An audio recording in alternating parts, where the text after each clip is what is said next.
Hello everyone, welcome back to the Polish American kitchen. Today we are making portobello mushrooms stuffed with chicken.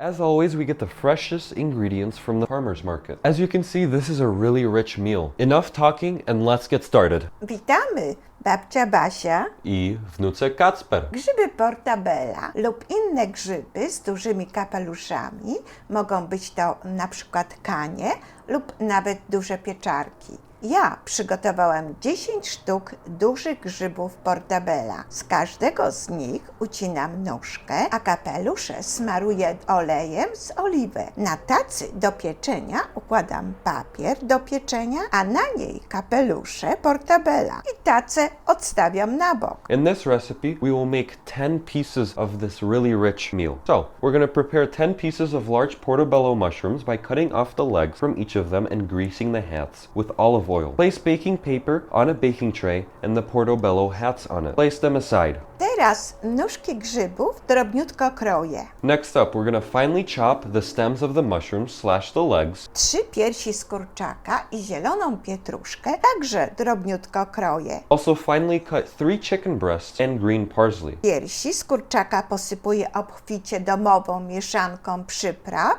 lub proszę użyć dowolnych innych i wszystko razem mieszam. Doprawiam solą, pieprzem i sproszkowaną cebulą. Jak chcecie przepis na domową mieszankę przypraw, proszę nas obserwować na Instagramie. Sprinkle chicken breasts generously with the homemade spice mix or use any other spices to your preference / taste, and then mix everything together. Now, if you want to see how my grandma makes this homemade seasoning, follow us on Instagram and we'll post someday about it. Na dużej patelni rozgrzewam oliwę i wrzucam pokrojone nóżki grzybów.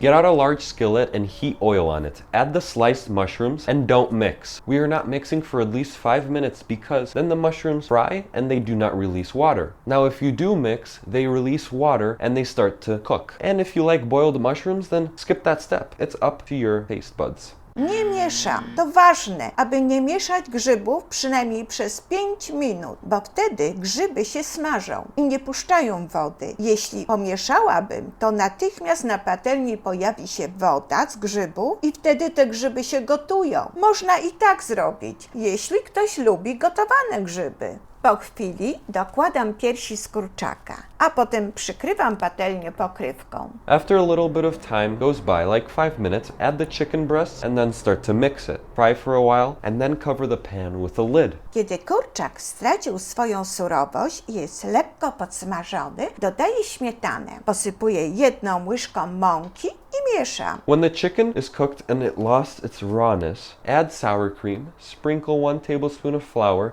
and mix. Cook for a few more minutes and add finely chopped green parsley at the end. Gotuję jeszcze kilka minut, a na koniec dodaję posiekaną zieloną pietruszkę. Lekko studzę farsz i dodaję dowolną ilość startej na tarce mozzarelli. Let the stuffing cool down a bit and add any amount of grated mozzarella. Then you want to incorporate it. Takim farszem wypełniam kapelusze grzybów. Na wierzchu każdego kapelusza z farszem posypuję dodatkową porcją żółtego sera. Tacę z grzybami i farszem wkładam do piekarnika. Get out your baking trays with your mushroom cups on it and fill the mushroom caps with this stuffing. On top of each stuffed hat, sprinkle an additional portion of cheese. Put the mushrooms, incorporating the stuffing in it, into the oven. Bake for about 20 to 25 minutes at 350 degrees of Fahrenheit or 180 degrees of Celsius. Piekę około 20-25 minut w temperaturze 350 stopni Fahrenheita, czyli 180 stopni Celsjusza. At the end, sprinkle grated parmesan cheese and green parsley before serving. Przed serwowaniem posypuję startym parmesanem i zieloną pietruszką. danie to może stanowić jako gorąca przekąska, drugie danie obiadowe lub kolacja podawane solo lub z dodatkami. Portabella z farszem z kurczaka to bardzo uniwersalne i smaczne danie. Dziękujemy bardzo za oglądanie filmu i spotykamy się znowu niebawem. Jak zawsze dokładny opis przepisów w języku polskim i angielskim umieściliśmy pod filmikiem. And there we go. We have our portobello mushrooms stuffed with chicken. This is a very universal dish that you can eat alone or with many other sides to it. So, we know you enjoyed this recipe and we look forward for seeing you on the Polish American Kitchen once again for another recipe. Thank you!